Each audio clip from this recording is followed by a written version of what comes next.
Olá, chuchuzos e chuchuzas! Sejam bem-vindos novamente ao Ciência Bonita! Vamos para Roma hoje?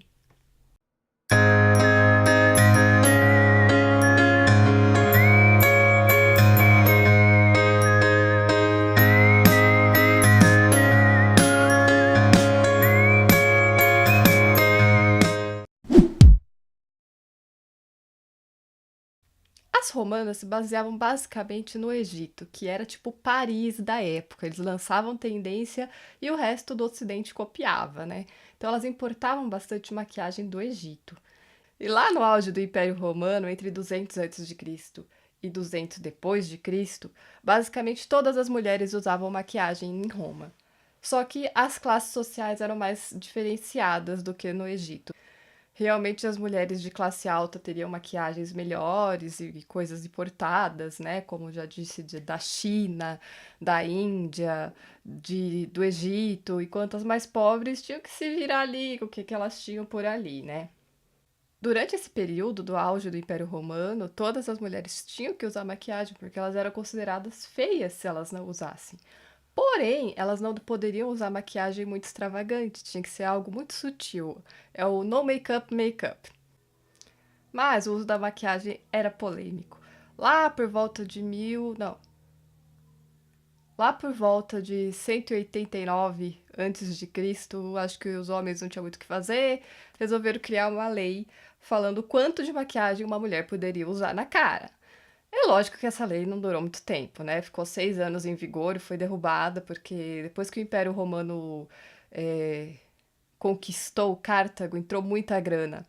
E não é como se eles tivessem muito o que gastar, né? Eles tinham poucas coisas para comprar naquela época e maquiagem iria aquecer o comércio bastante. Então eles iam ter mais dinheiro para gastar e gastariam com maquiagem. Foi aquele boom da maquiagem, todo mundo queria maquiagem, todo mundo tinha maquiagem.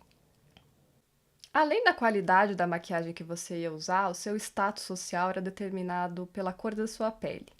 Como em muitas outras civilizações daquela época também, e algumas até hoje em dia na China, na Coreia do Sul, por exemplo, ainda é associado o seu tom de pele com o seu status social. Por quê? Porque as camadas trabalhadoras que ficavam lá embaixo do sol, plantando, colhendo, pescando, tinham a pele bronzeada naturalmente. Então, quem não tinha pele bronzeada, quem não trabalhava embaixo do sol, logo eram as classes superiores. E por isso mesmo que a pele branca era tão desejada por todo mundo. Claro que tinha um Paranauê para conseguir essa pele branca, né? Que nem todo mundo teria. Aliás, nem era o biotipo de Roma mesmo. Eles não tinham naturalmente a pele tão clara assim, então eles tentavam clarear a pele. E eles tentavam de tudo para clarear a pele. Nessa época, eles já sabiam que o chumbo fazia mal, mas mesmo assim eles usavam em pós e loções clareadoras na pele do rosto para clarear, sabendo que o chumbo era perigoso. O pó de chumbo mais comum que eles usavam na maquiagem se chamava cerusa ou ceruça, não sei pronunciar. E olha a ideia das pessoas. Como era feito esse cerusa? Eles colocavam um bloco de chumbo branco dentro do vinagre, esperava aquilo derreter, secava, moía, fazia um bloco e então vendia isso. É absurdo, né?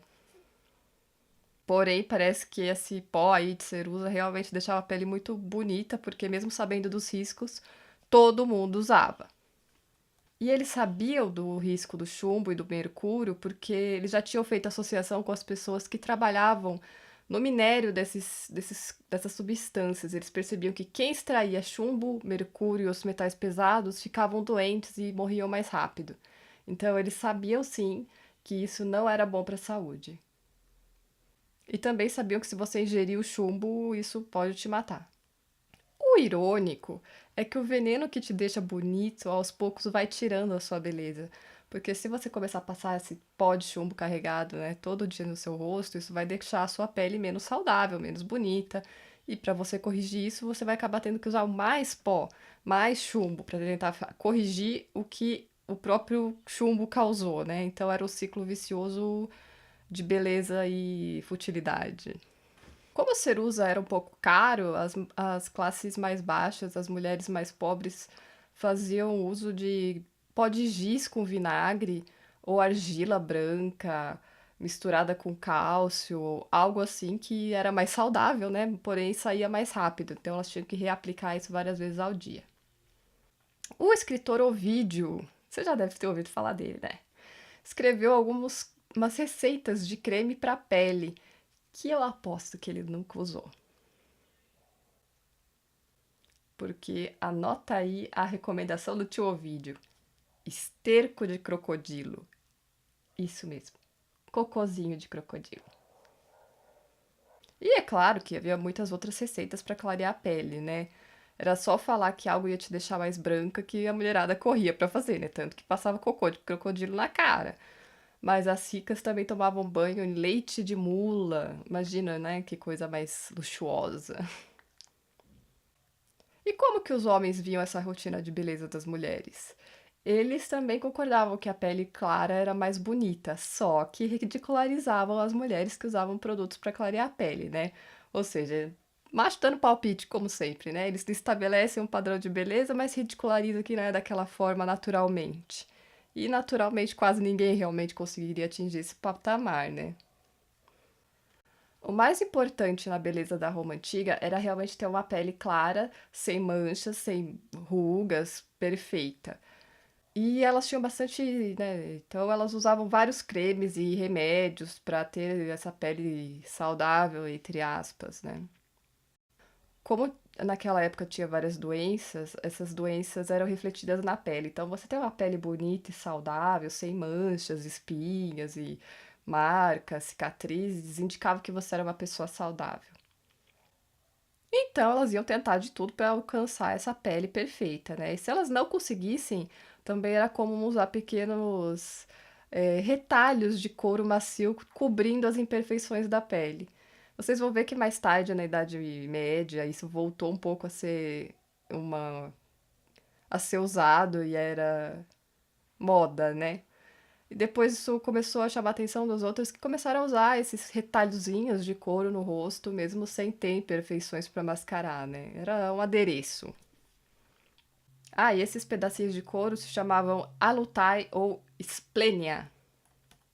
Elas tinham maquiagens de várias cores, mas preferiam cores mais neutras, né? Porque a ideia realmente era não parecer que você estava maquiada, que não era muito bem vista. Só as prostitutas que usariam maquiagens mais carregadas. Então elas tinham várias cores. Hoje eu usei um rosinha só básico, mas eles também tinham bastante azul, verde, que estava disponível no Egito, né? Elas tinham col também para delinear o olho. Elas também tinham col para delinear o olho e dar essa arrumadinha na sobrancelha. Naquela época era a moda quase a monocelha. Vocês podem ver que tem só um pedacinho da minha sobrancelha que não tá feita. Apesar de não ter uma evidência artística dessa monocelha, né? A gente não tem nenhuma pintura de uma mulher monocelhuda em Roma. O Vídio, Petrônio e Cláudio escreveram sobre as belezas das sobrancelhas das mulheres que quase se encontravam no meio. Pra você ver como a moda muda, né?